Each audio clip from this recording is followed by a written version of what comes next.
am not proud of my son. Bahala pa siya o gold medalist. Dili ko proud niya.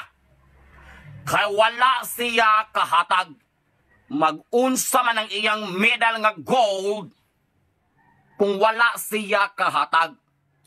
Huna-hunaon pod niya nga wala siya aning kalibutan na kung wala ko nga iyang mama nga muoy niluwa niya dinhi sa kalibutan. Munay inyong timan-an mga anak, ha? Kung unsa inyong nakabot karon sa inyong kinabuhi, inyo nang dako nga utang sa inyong inahan.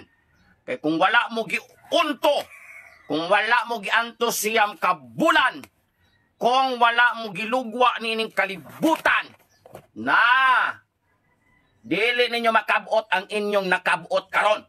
Timan ina mga anak, ang inyong kinabuhi o ang inyong nakabot, inyo ng utang namo, mga ginikanan. Utang na ninyo sa inyong mga ginikanan. Dapat kamong mga anak, muhatag yun mo sa inyong ginikanan.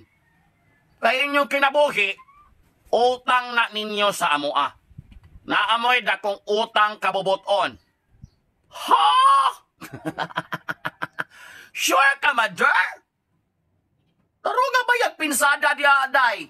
Kung makaingon ka, nga kinabuhi sa usa ka anak, utang kabubuton niya sa ginikanan? Taro nga hunahuna, day. Kay magsumpaki ko ni akong duha ka tutoy ron. Una sa tanan, ako guning iwalwag no, sa tanang adunay bilahan. Una sa tanan, walay anak nga nangita o ginikanan. Walay anak nga nangita og inahan. Kaya nga naman, kisa may kasugo ninyo magsulirat-sulirat mo ang inyong matagapatong muskatri, galigiranay mo, gabumbahanay mo, gabirahanay mo. Kami bang mga anak? Wala may kasugo ninyo? Wagali may kabalong mahimogso, may matawo, may aning kalibutan na. So nahimo na hinuong kami may utangan. Bilat sang kagang. Tarungan ninyo ha, dili mo mag-ingon anak. Kay kamo may nangita og anak, ayaw ninyo og buti ang kinabuhi. Muna'y ginaingon, kung pag-abot sa adlaw, mga haruhay inyo mga anak, mga dato na kung silang nakabot, kung di mo tabangan, ayaw mo pagbuot. Nga nga magbuot man mo. Gabuot ba dahil may gipagkatawo man ang kalibutan na unsa man eh. Investment ning mga anak? Ag sure diha, unsa man eh. Ipagkatawo may aning kalibutan na para himuon migdaruhan? Unsa man eh. Gipagkatawo may aning kalibutan na aron himuon inyong source of income? Ag sure mo. Dili nga na dapat ang mindset sa usa ka inahan. Ang tinuod nga inahan. Aminaw. Ang tinuod nga inahan, ang iyang mindset dapat ingon ani. Iluwa tikaw aning kalibutan na. Ipanganak tikaw aning kalibutan na. Paningkamot og imuha. Kung unsa imo makabot, imo na.